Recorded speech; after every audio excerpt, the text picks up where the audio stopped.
सास, माँ, बहू और बेटी। नहीं नहीं, ये कहानी इन सारे के सारे रिश्तों की नहीं, बल्कि दो रिश्तों में ही सभी रिश्तों के होने की है। अरे बहू, मेरे और तेरे ससुर जी की रोटी मत बनाना, मैं बना लूंगी, दिन तक ठंडी हो जाती है। बहू जो कि एक वर्किंग लेडी थी। नहीं नहीं माँ जी, मैं अच्छे से कपड़े में लपेट देती हूँ ना, आप क्यों मेहनत करेंगी, माइक्रोवेव में गर्म कर लेना। अरे नहीं बहू, मेहनत मत कर, वैसे भी ऑफिस में कम मेहनत होती है क्या, जा रहने दे। लेकिन बहू मानती नहीं, वो सास ससुर की रोटी बना कर ही जाती है। दोपहर में खाने के वक्त ससुर जी कहते हैं, अरे बहू को रोटी बनाने के लिए क्यों मना कर दिया, क्या हो गया, ठंडा ही तो खाते आए हम लोग हमेशा से। अरे वो क्या है ना, सुबह ऑफिस जाती है, घर का सारा काम करने में वक्त लग जाता है, अरे थकती है वो अलग, तो मैंने सोचा बहाने से ही थोड़ा कम काम करवाऊं। ससुर मुस्कुरा रहे होते हैं। ये तो अच्छा है, बहू को समझना जरूरी है। वक्त बीत रहा था, घर में सब खुश थे कि एक दिन, माँ जी आप शाम को थोड़ा टहलने निकला करें, घर पर रह रहकर हड्डियां जाम होती है, पापा को भी ले जाया करिए, मैं वक्त पर तो आ जाती हूँ।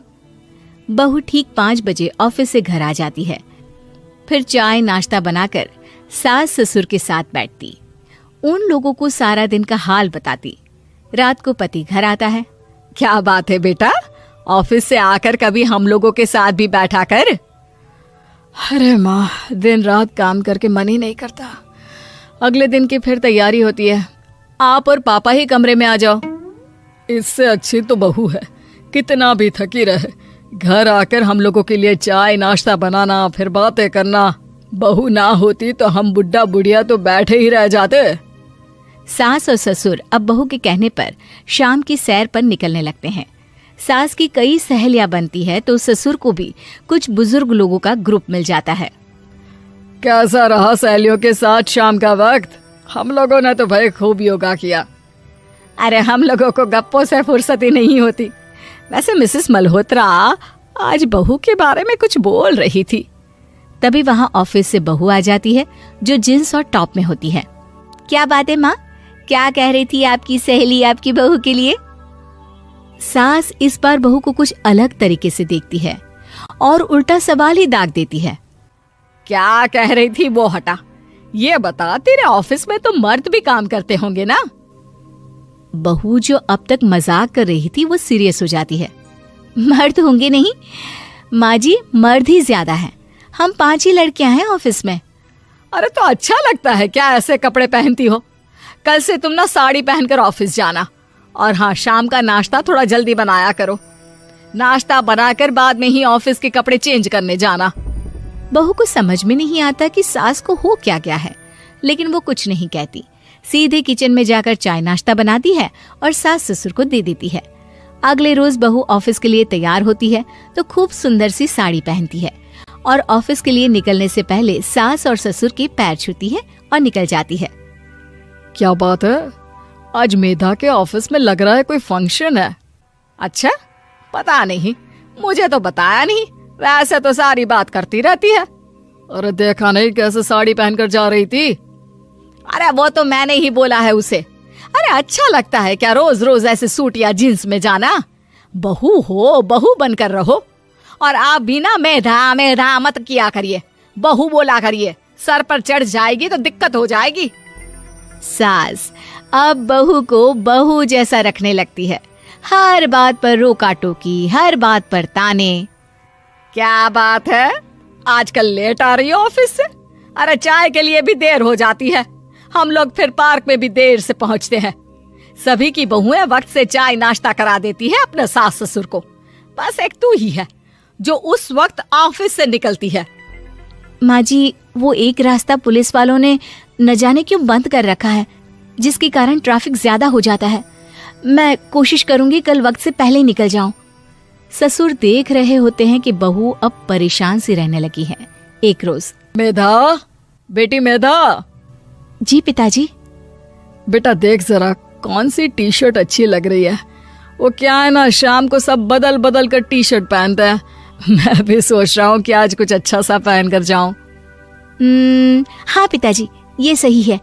ये लाल वाली ना बहुत जचेगी आप पर। मेरे पापा पर भी डार्क रंग बहुत जचता है। क्या चल रहा है? अरे ससुर के सामने घूंघट तो छोड़ो, ऊपर से रंग बताया जा रहा है टी शर्ट का। अरे बहू, कोई संस्कार दिए नहीं है क्या तेरी माँ ने? बहू इस बार बहुत निराश हो जाती है। वो वहां से तुरंत अपने कमरे में चली जाती है। अब बहू घर का सारा काम करती, ऑफिस जाती, लेकिन साड़ी और सर पर पल्ला लेकर। एक बार पड़ोसन उनके घर आती है। वाह सुमित्रा बहन, बहू का तो रूप ही बदल दिया। ठीक किया, बहू बहू जैसी ही अच्छी लगती है। अच्छा चलती हूँ मैं। पड़ोसन के जाने के बाद सास बड़ी अकड़ के साथ कहती है, देखा मेरा कमाल, कैसे मैंने मेधा बहू को कंट्रोल में कर लिया। अब बारी ससुर के बोलने की थी। हाँ सुमित्रा, बिल्कुल ये काम तो किया है तुमने, लेकिन कभी सोचा क्या खो दिया? क्या खो दिया? मैंने तो कुछ नहीं खोया जी। खोया है, पहले बहू जब ऑफिस जाती तुम्हारे पैर छूकर तुम्हें गले लगाती, लेकिन अब सिर्फ पैर छूती है। हाँ जी, ये बात तो आप ठीक बोल रहे हैं। पहले घंटों हम लोगों से बात करती, कमरे में ना जाती, ऑफिस से आते ही खुद की चाय, खाना, नाश्ता सब हम लोगों के साथ करती, सारी बात बताती। लेकिन क्या तुम्हें पता है, बहू की तबीयत खराब चल रही है, वो माँ बनने वाली है। ये बात मुझे बेटे ने बताई कि तुम्हें बता दूं। अब सास की आंख में आंसू थे। वो समझ गई थी कि लोगों के कहने में आकर उसने क्या खो दिया। शाम को बहू घर आती है तो माँ किचन में पकोड़े तल रही होती है। अरे माँ जी, आप रहने दीजिए ना, मैं आ तो रही थी। अरे नहीं, जा तू चेंज कर ले, मैं नाश्ता और चाय टेबल पर ही लगा रही हूँ मेधा। सास के मुंह से अपना नाम सुनकर बहू को बहुत अच्छा लगता है। माँ जी, कोई गलती हो गई है क्या?